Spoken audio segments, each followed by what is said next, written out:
So Tim, tell me about Matrix Mannequin Mania, which is always hard to say. It's a tongue twister. But it was a great competition. Yes, it was. Just tell me what made you decide to do it, and how did it go? How did it all happen? Well, as you know, Frank, I've been competing for years, Right. either locally, statewide. I've competed internationally. It was just another chance to push myself, Right. to step outside the box, and thank goodness all the hair gods lined up for me this time. I like that. I like that.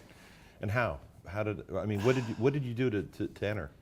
Because a lot of people are afraid to enter these kind of things. It starts with an inspiration. For this one, my first inspiration was actually something I grow in my backyard. I grow calla lilies.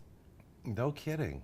And then I was at a friend's house where I saw he has a collection of vintage hats, some with the veils on them and what have you. And all the inspirations just fell in line for me this time. And it happens, but it takes work. You have to remain open yourself to the possibilities. Just have to keep yourself open to everything that you see.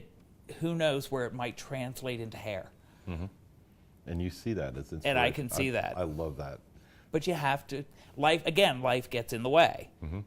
And sometimes you're just closed off to that inspiration. If you're closing your eyes at the wrong moment, you're not going Right. to catch something. That's right. That's pretty cool. And how many competitors competed for that? In the stylist category, over the 4 months that it ran, there are almost 10,000 entries. That tells me that you're amazing. That's what that tells me. That's pretty cool. That tells you I got lucky. Oh, okay, yeah. You worked your butt off, and you were inspired, and you got lucky. Okay, I'll accept it. If that's the definition of luck, then I think you were lucky. All right, that's fantastic. Thank you. When did you decide you wanted to become a cosmetologist? Actually, for me, it wasn't even a conscious thought. A gentleman that had been cutting my hair in the mid-'80s suggested it when I was between jobs. And what were the jobs you were doing? I was waiting tables. No kidding, you were a waiter. Yeah, I was a waiter. And thought about it, checked into it. Were you in your 20s at the time? Or very early 20s. Okay, cool. Checked into it, started school, and I fell in love. No That kidding. was all she wrote. It's the thing you wanted to do. Yep. And he recommended his alma mater, which happened to be Empire. Okay. And obviously you fit in very well there, and people loved you. You became an excellent student immediately, which is a great thing. But did you have any challenges? Yeah, I did. Being young and dumb, as we all were at one time. Or maybe still are in some cases. Yeah, well. Okay. Now I'm old and dumb. I was in a motorcycle accident about the middle of school. I was about halfway through, and actually ended up losing 2 months, 2 to 3 months worth of school. So if you lost 2 months, you had to drop out, right? Oh, I had to. Yeah. But Yeah. what But happened? I had to work to pay bills, of course. But first chance I got, I was back. I said, I'm going to make this work. You didn't lose the passion, did you? Uh-uh. Oh, that's what you were known for. Nope. That's really cool. So you decided you went back to school and got it completed. Got it completed. And then what happened? What happened in your life after school? Started working right away. Did you really? Most of it was for former chain salons that are no longer around, headhunters. JCPenney is still around. And I had actually interviewed where I'm at Right. about 2 years prior to actually starting. Right. 2 years later, I walked back into that salon, and the manager looked at me and said, "Oh, so you're ready to start now?" No kidding. She remembered me. That's amazing. And you did. And I've been there for 19 years. What do you see as the common ingredients to the people that have made it? You have to have a passion for the industry. There's so much you can do in this industry. But have you seen people that have come? I assume you've seen people come to a salon like yours, a very busy, very trendy salon in Harrisburg, and you've seen people also come and not make it. People out of school, I'm sure, people that Yes. have been even experienced stylists. What do you think was their downfall? I think a lot of that was the passion. Right. I have a philosophy that sometimes life just gets in the way. Yeah.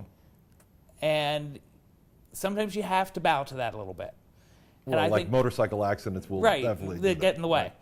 But even just day-to-day life sometimes gets in the way, and you have to be able to pull yourself away from that and realize what your goal, what your passion is, and make it work, make it happen. And you think maybe some of those people don't see that? Yeah. I mean, it's a job maybe, or... I think they come out of school and they think it's going to be, I'm going to go in, I'm going to do lots of hair, I'm going to make lots of money. Right. It doesn't happen that way. It takes years to establish a book. Yeah, but when it does, it's a magical thing, isn't it? Oh yeah, when it does, it happens almost all of a sudden. Okay. But Tim, but it's worth it though. I mean, I think students are watching you right now and saying, is it worth it for for the time when you have to take a bus to get to work, okay? Because you've got to build that book and you've got to build your reputation.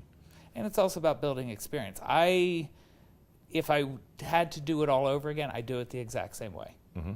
Working in a chain salon, which in the mid-'80s, late 80s, early 90s, it was a walk-in atmosphere. Absolutely.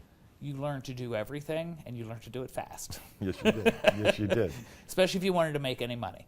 Because coming out of school, you're not into the fast part yet. Right. You know how to do a haircut. You know how to do the hair color. But the point is, your success comes from your ability to do it. You know, a haircut in 20 minutes or whatever it takes to do a certain kind of style. Right. And maybe it took you 30 or 40 minutes when you first got out of school. Right. Right. And I wasn't booking an appointment because it was a walk-in basis. I wasn't restricted to a certain time frame for that client. Right. However, the more I did, the more money I made. That's right.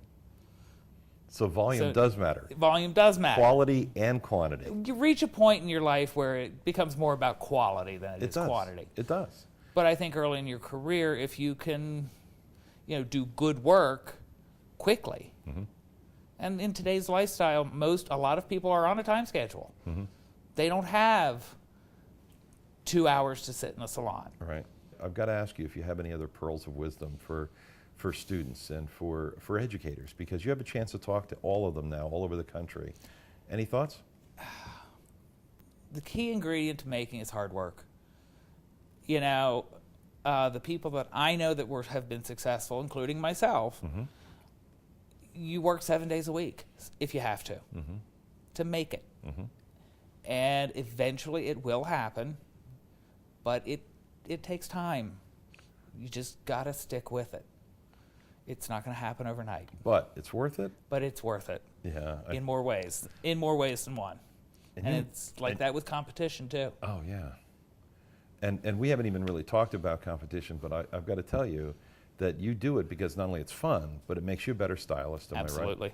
And at the end of the day, it's pretty cool to be able to look at your clients and say, look, I continue to make my craft that much better. I continue to work on my art. Am I right? Absolutely. And they appreciate it, don't they? Oh yeah, they see the change. Right. Because it takes a basic technique and takes it to the next level. Right. That is totally cool. Tim, I'm going to tell you, I'm still in awe of you after all these years. I'm still so proud that you're doing so well and you're an Empire grad. Thank you. I'm just honored that you're part of us.